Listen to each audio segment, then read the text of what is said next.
Gires, pues es momento de hablar de varios temas. Están las elecciones en California, ¿no? Fueron, Están, bueno, son 36 estados los que van a elección ahora en noviembre, más la Cámara de Representantes, pero ujú, acaban de suceder este 2 de junio las primarias en California y Nuevo México.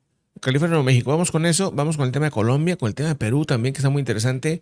Primero, pues, Gires, muchísimas gracias por acompañarnos y hay que recordar, pues, que Gires está, pues, aquí ahora sigue conversando aquí en el canal, pues, ya desde hace algunos años, pero que también inició su proyecto, su canal. Ahí, chéquenlo, está apareciendo en pantalla. Ahí aparece el canal, ahí aparece prende y apaga, prende y apaga. Gires, ¿cómo ves el tema de lo que pasa en Nuevo México, lo que pasa en California? Porque primero, ahí vive muchísima de la comunidad que nos ve. Le mandamos un fuerte saludo a todos los que están por allá. ¿Cómo viste este movimiento, estas elecciones? Fíjate, la elección hasta el momento no ha terminado el conteo de votos, sobre todo el Ok. tema del voto por correo y que aparentemente fue bastante grande. Va en primer lugar Hilton, candidato republicano. En segundo lugar, va Becerra como candidato demócrata y ellos son quienes aparentemente van a pasar a lo que ya sería la elección. El sistema de California es muy distinto al de otros estados. Ahí pasan los dos primeros, independientemente de los partidos, inclusive se podría dar una elección entre dos republicanos o entre dos demócratas. Simplemente para dimensionar, se registraron alrededor de 45 candidatos a gobernador. Obviamente en los debates solamente invitan a los principales candidatos. Fueron debates donde hubo entre 8 y 10 según el debate. A mí me tocó retransmitir dos. Uno, por ahí un error personal, no se escuchó el audio, nada más se veían los subtítulos ahí porque le piqué mal al OBS. Pero se me hizo muy interesante los debates para conocer las posturas. Y ojo, para mí hubo un candidato que me sorprendió para bien. Mayhem, creo que es el apellido, es un candidato demócrata, pero no obtuvo ni el 3%. Después, otro candidato, Truman, creo que es el apellido, afrodescendiente, también me pareció un muy buen candidato, sin embargo, pues no tuvo una votación mayoritaria.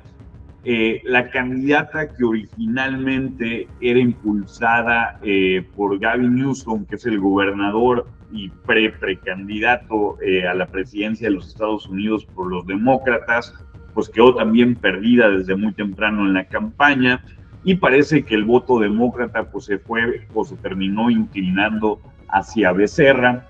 Becerra es un político de experiencia. A mí en lo particular, por el desempeño que le di en los debates, me pareció un mal candidato. Puede que sea muy buen gobernante, puede que sea buen político. Como candidato a mí me pareció muy gris. Sigue insistiendo con este tema del alza de los impuestos. Traen un proyecto que es ahora cobrar un impuesto no solamente a la gasolina, sino a los kilómetros que recorre tu vehículo, lo cual es una total locura. California es de los estados con mayor carga fiscal. Y por el otro lado, Hilton es un personaje cercano a Donald Trump, es el candidato de Donald Trump. Él es inglés, es de origen inglés. Él estuvo muy cercano al primer ministro Cameron, si no mal recuerdo. De hecho, tiene un libro al respecto y cómo sus políticas ayudaron a Inglaterra y cuanta cosa. Es un personaje muy al estilo de Donald Trump. Es un personaje totalmente cargado a una política antiestatista. Él habla ya de eliminar impuestos. Hay argumentos que me parecen muy válidos, pero cuidado porque es estos personajes con lengua de plata. Es sumamente carismático, sabe manejarse muy bien y es cuando se tiene que hacer estos contrapesos entre lo que es un buen candidato, pero que puede ser un mal gobernante, y lo que es un mal candidato que pudiera ser un buen gobernante. Hay una realidad en California, tienes dos problemas sumamente graves. Uno es el tema de las personas sin hogar, Sí. de los homeless, gente incluso que teniendo trabajos estables no le alcanza para pagar la renta de una casa y esto cada vez se está volviendo más visible en California. Tienes también el problema de la gasolina, tiene un impuesto ridículamente alto, que casi duplica a la media nacional. Y esa es la parte donde Hilton puede tomar mucha ventaja sobre Becerra, en el sentido que el proyecto de Hilton es quitar impuestos, eh, consumir la gasolina que se produce en los Estados Unidos, y bueno, el discurso nacionalista y populista que maneja Donald Trump, mientras que Becerra pues trae el discurso, creo que hasta cierto punto, a mí me lo parece racista, de hablar de la migración como si fuera un tema que, como si la comunidad migrante fuera unipensante, como si pensáramos todos de la misma manera y como si al migrante que vive en los Estados Unidos solamente le interese el tema de migración, cuando en realidad pues, son personas que también les interesa el tema del trabajo, la carga impositiva, el tema de vivienda, la explotación laboral que hay con los migrantes ilegales es una realidad y el estar fomentando o el facilitar este tipo de migración ilegal, pues a quien le conviene es al que los contrata sin darles prestaciones y por abajo del salario mínimo que termina siendo explotación. Ahora, Becerra tiene experiencia, no le fue mal como alcalde, a diferencia de Hilton, que en realidad, más allá de ser un asesor político, pues es más bien un outsider. Va a ser una campaña disputada. ¿Y por qué me atrevo a señalar que va a ser una campaña disputada? Si tú haces la sumatoria entre los dos candidatos republicanos con más alta votación, llegaron alrededor del 39%. En total hubo entre 8 y 9 candidatos republicanos. Vamos a suponer que entre todos los republicanos sacaron un 40% y el resto, vamos a suponer, aunque haya independientes, que fue demócrata. Estamos Ujú. hablando de que quizá arrancarían con una diferencia de 10 puntos entre los demócratas que son gobierno y los republicanos como oposición dentro de California, y eso en una campaña son altamente reversibles, Claro. y más cuando tienes personajes de tanto contraste. Yo veo que a Becerra le hace falta mucho el tema del carisma para ganar la elección. Veo a Hilton que aunque no tenga un contenido programático ni tenga la experiencia, es muy hábil en el uso del lenguaje, sabe cuándo hacer una broma, sabe cuándo poner el dedo en la llaga, interrumpe a los otros candidatos, es protagónico y tristemente, al menos en la mayoría de las elecciones que hemos venido siguiendo los últimos años, pues han estado arrasando los candidatos populistas, sin importar si son de izquierda o de derecha. Parece que ya también el hartazgo generalizado en cuanto a la clase política tradicional ha hecho que personajes outsiders se vuelvan mucho más atractivos que los personajes tradicionales. Ese es el escenario a grandes rasgos en California. Los resultados finales de estas elecciones primarias aproximadamente los tendríamos para dentro de 2 o 3 semanas por el tema del conteo del voto por correo. Hay acusaciones de fraude, hay acusaciones de que se está votando gente que no tendría por qué estar votando, hay acusaciones muy fuertes de desvío de recursos del tema de la administración Newsom. Y aquí también hay algo que es también de gran relevancia en esta elección. El hecho de que si llegan a perder los demócratas el bastión que tienen en California, pues Newsom muy probablemente quedaría fuera de la contienda para la presidencia y ahorita es quien va en primer lugar, aunque falte mucho por el lado de los demócratas, y ahí le daría más posibilidades, ya sea a personajes outsiders o a Alexandra Ocasio o a la misma Kamala Harris, que son quienes están ahorita punteando las preferencias rumbo a la sucesión de Donald Trump. Insisto, falta muchísimo, apenas vamos a las de medio término, pero al igual que en México, los procesos electorales se han adelantado por completo. Totalmente, totalmente. O sea, Van a ser meses muy intensos. Eh, si no mal recuerdo, por ahí tengo la lista, todavía no subo el video, quiero preparar un video ya con detalle de cada uno ujú. de los estados que van a elección. Creo que estas fueron ya las últimas primarias.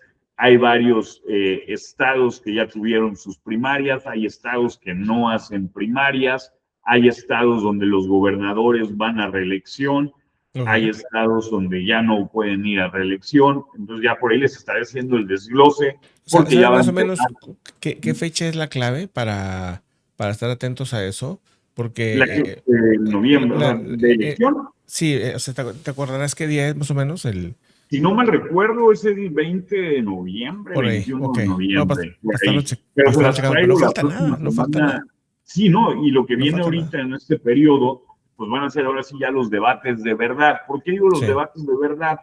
Porque escuchar a 8 o 10 candidatos debatir suele ser, sí, no, no, no. no te da. Ya cuando es el uno contra uno, Va a y estar bueno. aparte que Sí. los formatos de Estados Unidos me fascinaron, o sea, nada que ver, me encantó una de las periodistas, o sea, diciendo a los candidatos, no te pregunté eso, te estoy preguntando esto, o sea, no te salgas del Claro, tema. claro. A uno, por ejemplo, un tema recurrente fue Donald Trump, se pasaron hablando el 80% de Donald Trump, cosa que ya pasa en todos lados, y la periodista llegó al punto de decirle, oye, ya mencionaste a Donald Trump 40 veces, a ver, ya dinos qué propones para esto, ¿no? O sea, vemos debates mucho más confrontativos, más show televisivo, y yo espero que allá a partir del próximo mes estaremos viendo la serie de debates de estos 36 estados.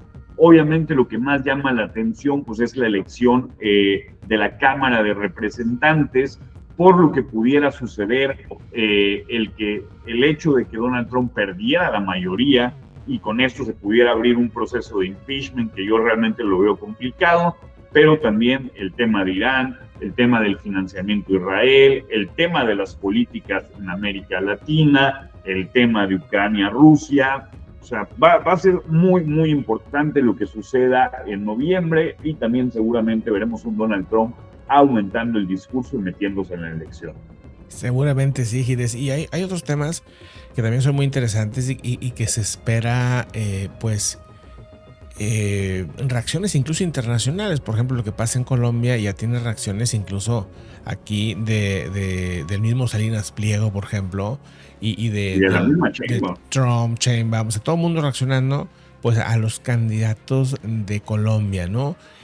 Donde pues el candidato oficialista queda en segundo lugar, Gires, y esto, bueno, pues obviamente enciende las alertas para Petro a tal nivel que ni siquiera quiere reconocer pues la elección, digamos, de esta primera fase, ¿no? Porque ahora se va a ir ya pues a la elección completa, ya nada más con dos candidatos, ¿no?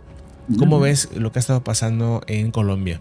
Una locura total. Yo quiero iniciar por felicitar al sistema colombiano, el sistema electoral. O sea, a mí me tocó cubrir esta elección y me recordó mucho a la elección de Chile en la velocidad del procesamiento de los datos. Muy rápido, en horas, ¿eh? Tenía todo. Para aquellos que puedan tener la duda de si hubo fraude o no hubo fraude, según las palabras de Petro, la coincidencia entre el conteo preliminar, que eso sí es real como lo dijo Petro, no es el conteo oficial, es el conteo preliminar, pero entre el conteo preliminar y las actas la coincidencia fue del 99.95-94%, o sea, Wow. estás hablando que el margen de error es de 2 o 3 puntos. Estás hablando que fue casi perfecto el conteo preliminar que se hizo a una velocidad impresionante. Cada 10, 15 minutos hacían un nuevo reporte, hacían un nuevo reporte. Quienes siguen las elecciones, como es mi caso, tengo una pequeña adicción a seguir las campañas y más los días de elección. Tú sabes que cuando van entre el 10 y el 12% del conteo, tú ya comienzas a ver una tendencia y es difícil que Ah, esa tendencia se revierta, salvo que sea conteos por zonas en específico. En el caso de Colombia, los conteos fueron en todo el país, o sea, te podía llegar ya. información de Bogotá o te podía llegar de la parte del Caribe o te podía llegar del extranjero, o sea, venía de todo el país. Y desde el principio, ya llegando al 12%, ya veíamos una tendencia de Abelardo de la Espriella en primer lugar, seguido por Iván Cepeda, pero sumamente pegados. Ya. Llega un momento cuando van al 50%, donde todavía existía esta duda de si llegaban, si lograban pasar el umbral del 50% de la votación para evitar una segunda vuelta. Por fortuna no lo lograron. Hay algo que a mí me gustaría decir, es una opinión obviamente personal, Sí. pues todas las opiniones son personales, pero disculpen la redundancia, pero creo que inclusive es válido decirlo. Para mí era el peor escenario posible el que se enfrentaran en segunda vuelta Abelardo del Espriella e Iván Cepeda. Paloma Valencia, que era otra candidata de Ujú. derecha, me parecía una candidata más adecuada por ser una derecha tradicional liberal, no populista, porque Abelardo de la Espriella, al Claro. menos en campaña, busca hacer una mezcla entre Bukele y Milei, Sí. De hecho, pero Iván Cepeda, la vestimenta y cómo se comporta y cómo se el corta la... lenguaje, Se da cuenta que es este Bukele, sí. pero aparte, Iván Cepeda, pues es la mezcla de Maduro con Castro, Y Petro al mismo o tiempo, todo Petro, ¿no? revuelto O así. sea, estás hablando de los dos extremos más polarizantes que Claro. puedan existir, así como se dice que Abelardo de la Espriella es la ultraderecha, pues Iván Cepeda es la ultraizquierda, ambas populistas y ambas peligrosas. Entonces yo prefería un escenario, aunque no sea colombiano, pero por el bienestar de nuestros hermanos colombianos y de toda la región, el que hubiera una figura moderada que pudiera ser el contrapeso en una segunda vuelta electoral y que ahí los colombianos pudieran decidir entre la moderación de una política de experiencia, de trayectoria mucho más profesional y responsable, o irse al extremo populista, ya sea de derecha o ya sea de izquierda. Pero Ya. como ha venido sucediendo en prácticamente todas las elecciones, se impuso el populismo y quedan estos dos candidatos con una diferencia de votos de 800,000, 43% cuanto 41%. ¿Por qué se estima que Del Espriella va a ganar la segunda vuelta electoral? Porque pasó lo mismo que sucedió en Chile, donde toda la izquierda va unida en una sola candidatura para buscar ganar en primera vuelta electoral y llegan al 41%. Sin embargo, la mayoría de los candidatos restantes son más vinculados a la derecha, inclusive Paloma Valencia ya abiertamente el mismo día le dio el apoyo a Espriella bajo un argumento: no podemos continuar con el populismo de Petro. Iván Cepeda es la continuidad de la corrupción, es la continuidad del narcotráfico, es la continuidad de las guerrillas, vamos con Espriella. Y muy seguramente Fajardo, que es quien queda en cuarto lugar, pues va a tener, va a ser puede ser el fiel de la balanza, pero el votante de izquierda ya se fue en torno a Iván Cepeda en la primera vuelta, así que todo pareciera indicar que Abelardo de la Espriella será el próximo presidente. Esto lo estaremos viendo el próximo 21 de junio, el próximo domingo 21 de junio. Estamos a 2 semanas Que de que se dé ha esta habido... elección. Bueno, ahí estamos viendo la pantalla. A la izquierda se ve a Cepeda, a la derecha se ve a Abelardo. Vamos a decir izquierda a la izquierda, derecha a la derecha. Así es como están ubicados ahí. Pero ha habido, por lo menos en el caso de Abelardo Gires, según esto, reportan temas de inseguridad, temas de riesgo para De ese amenazas. candidato. Sí, Ha los habido pasa. amenazas directas. Ujú. De hecho, hay que recordar, hace un año mataron a Miguel Uribe, quien era el candidato opositor, era senador, pero era quien se perfilaba a ser el candidato de la derecha. Fue asesinado en un meeting, eh, y ahí es cuando toma una mayor relevancia todavía la figura outsider de Abelardo de la Espriella. Sí. Ahora, tanto Iván Cepeda como Petro desconocieron los resultados a pesar de haber sacado más votos que Petro, a pesar de pasar a una segunda vuelta electoral. Petro hablaba de una influencia de 800,000 votos, de una manipulación. Vamos a suponer que sí, dáselos a Iván Cepeda, no cambia absolutamente nada y los dos pasan a segunda vuelta electoral. En el caso que le diéramos la razón y quisiéramos creer en la palabra de Petro, que yo en lo personal ni de loco lo hago.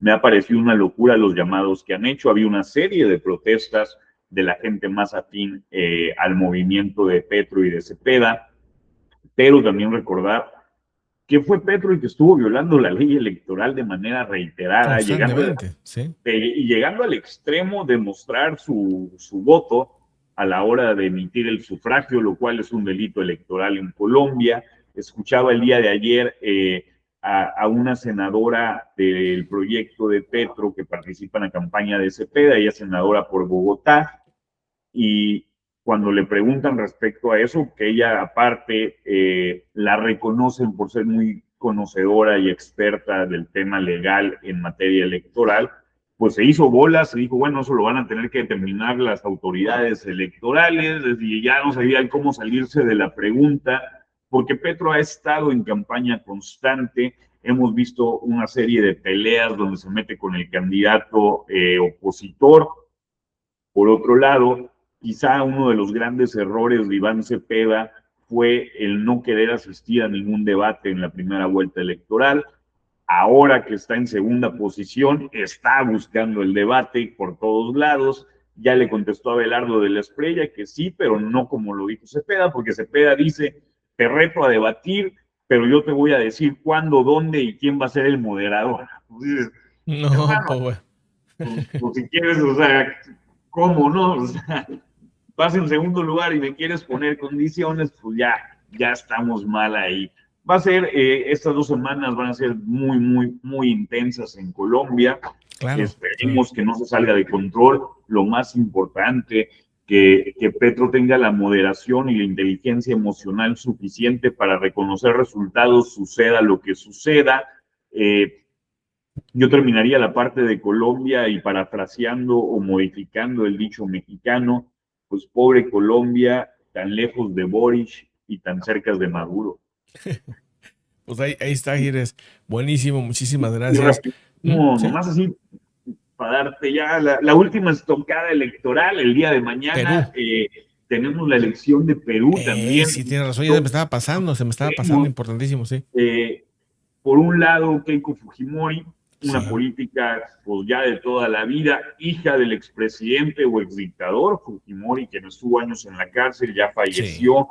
Eh, Ella es la cuarta vez que pasa segunda vuelta electoral. Sería un récord mundial si vuelve a perder. Eso sería el récord Guinness. O sea, no ha habido un candidato que haya perdido 3 Cuatro elecciones en veces. segunda vuelta. Esta es su cuarta oportunidad.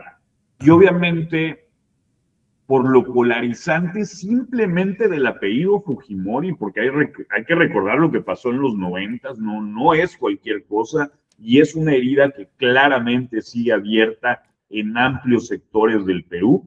Ella tiene un voto en contra muy marcado, pero también tiene un voto a favor muy marcado. Por eso siempre ella ha estado llegando a las segundas vueltas. Pero del otro lado tienes a Roberto Sánchez, un Ujú. candidato que fue miembro del gabinete de Pedro Castillo. Pedro Castillo es el expresidente encarcelado que hizo un llamado de golpe de Estado en cadena nacional. Aunque lo sigan negando, ahí está el video, ustedes lo pueden ver, Ahí pongan está, pues claro. Pedro Castillo, cadena nacional, golpe de Estado, y ahí lo van a ver, tú lo transmitiste en su momento, Sí. donde él sale a pedir disolver el Congreso, disolver al Poder Judicial, concentrar los poderes en un estado de excepción para poder hacer las modificaciones que él creía conveniente y prácticamente pues, convertirse en un dictador en la práctica, porque la dictadura es justamente eso, donde todos los poderes se juntan en un solo grupo político, en una sola élite. Y bueno, pues Roberto Sánchez viene de esa posición política, aunque en su momento, cuando es encarcelado Pedro Castillo, salió Roberto Sánchez a condenar a Pedro Castillo, a decir que era un golpista. Ahora en campaña ha vuelto a cambiar el discurso, de hecho comenzó a utilizar el sombrero que utilizaba Pedro Castillo. Se habla de que si él llega a la presidencia va a indultar a Pedro Castillo, Mm. y volvemos a estas posiciones polarizantes donde vemos dos candidatos a los extremos, dos candidatos muy distintos, y recordar que en la primera vuelta electoral hubo un fraude enorme, Sí. gigantesco, y esto lo digo por lo siguiente, el 30% de las mesas electorales no abrieron hasta después de las 2 de la tarde, muchas de ellas simplemente no abrieron alrededor del 21%, y estas Imagínate. fueron en Lima, Perú. Todo fue concentrado en En Lima, Lima. donde el voto, aparentemente, o lo que todo indicaba, o con la votación que hubo se demostró, era a favor de Aliaga, que es el que queda en tercer lugar, era a Ya. favor de Keiko Fujimori, era a favor de otro candidato que ahorita se me va el nombre, y no de Roberto Sánchez, que no es su bastión la parte de la capital. Aliaga fue el primero, Rafael Aliaga, en gritar fraude a todas luces porque fue el más afectado. La diferencia entre él y Roberto Sánchez fue de menos de un punto porcentual, pero ese resultado lo conocimos un mes después de la primera vuelta. O sea, fue un desastre total la primera vuelta. Ojalá que mañana no veamos eso. Mañana, Pero entonces, ¿a qué hora tú crees que pueden estar resultados? Si todo sale bien. no, los resultados yo creo que van a estar en 2 semanas. Conociendo Perú como se mueve Sí. en 2 semanas, ¿no? Pero digo, los Aparentemente preliminares. será Ajá. a las 10, 9 de la noche, tiempo de nosotros. Uf, va a estar Eh, buenísimo eso. yo voy a estar siguiendo y transmitiendo yo creo que toda la tarde y quizás parte de la noche madrugada para ver cómo acontece.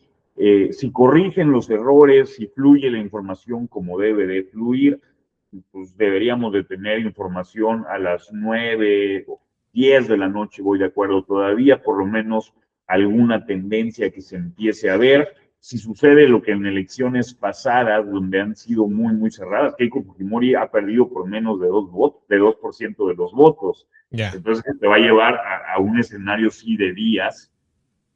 Otra de las razones, disculpa, por lo cual abiertamente me atrevo a decir que fue un fraude electoral lo que vimos en la primera vuelta, es primero que la empresa que contrataron 2 semanas antes de la elección estaba buscando carros para repartir el material electoral y los de manera pública en redes sociales, o sea que Imagínate. no estaba preparada. Segundo, lo que alega la empresa, ellos deben de montar y de trasladar el material electoral una noche antes a las Sí. escuelas, que es donde se vota en el Perú, y ellos lo que alegan es que a ellos les entregaron el material electoral a las 10 de la mañana del día de la elección, lo cual hacía materialmente imposible el poderlo entregar. Y Claro. eso sí es una realidad. Tan es así que ya hay detenidos. Sí, me Eh, el, acuerdo, sí, sí. el presidente de la Junta Nacional Electoral renunció, está siendo investigado por Ujú. probable comisión de delitos electorales, entre ellos el impedir el voto del ciudadano, que es un delito grave en el Perú. El Claro. encargado de la organización de la elección fue detenido. Estamos hablando de un escenario sumamente complejo, de una elección polarizante. Pero bueno, mañana aquí estaremos transmitiendo y dando a conocer los detalles conforme vayan saliendo. Espero que haya una diferencia lo suficientemente amplia para que no se genere un conflicto postelectoral. Creo que sería lo más sano. Y así, por último, antes de despedirnos, y sirve que me aviento un pequeño anuncio, también hay elecciones en Coahuila, son elecciones locales, se renueva el Congreso. Quizás no suenan tan importantes, pero pues también porque me gusta y tengo esta adicción a las campañas y a las elecciones, pues andaremos también transmitiendo un poco lo que suceda en Coahuila. Se estima entre 8 y 9 de la noche ya tendríamos los resultados o al menos una proyección de cómo se integrará el nuevo Congreso en Coahuila. Súper bien, interesante, Gires. Estaremos dándole seguimiento ahí a lo que estés comentando sobre las elecciones en Coahuila, también acá en el noreste mexicano. Pues Gires, que pues mañana, de ser posible, en alguna transmisión, tú vas a estar transmitiendo en vivo, pero en alguna transmisión a ver si hacemos conexión Claro. y pues al menos nos vas dando como tu perspectiva de cómo van las elecciones en Perú pues ya iremos comentando. Amigos de Perú, échenos la mano y bueno, sigan a Gires, síganos obviamente también aquí a nosotros, aquí en Pepe en Vivo. Suscríbanse si no lo han hecho y pues Gires, pues estamos platicando fin de semana con Sí. mucha chamba. Va a ser otro maratón el que me va a tocar aventarme el día de mañana. Y claro que sí, las veces que sea necesario, yo voy a andar ahora sí que desde primera hora siguiendo el acontecer tanto en Perú como en Coahuila y más lo que se vaya sumando y unos pendientes de videos que traigo por ahí, unas sorpresas que como loco me voy a poner para tener la lista para el próximo jueves, que ya la otra semana se las anunciamos, ya que esté listo para no quedarles mal. Excelente, Gires. Pepe, Oye, como siempre, un placer, muchísimas gracias, un gran saludo a la comunidad de la cual me siento orgullosamente parte y eso. abrazo a todos los que nos están acompañando, tanto en la transmisión como en el diferido y pues nos vemos mañana y la próxima semana y espero que así cada vez más seguido nos estemos viendo por acá. Excelente, así será, Gires. Buenísimo, un gran saludo también a toda tu comunidad y pues seguimos conversando. Ahí está el canal apareciendo en pantalla, nomás para que no se lo pierdan. Y bueno, pues platicamos pues durante el día de mañana. Hasta luego. Perfecto, nos vemos y vayan a suscribirse. Perdón, perdón, te corté. Saludos, Gires. Hasta luego. Saludos.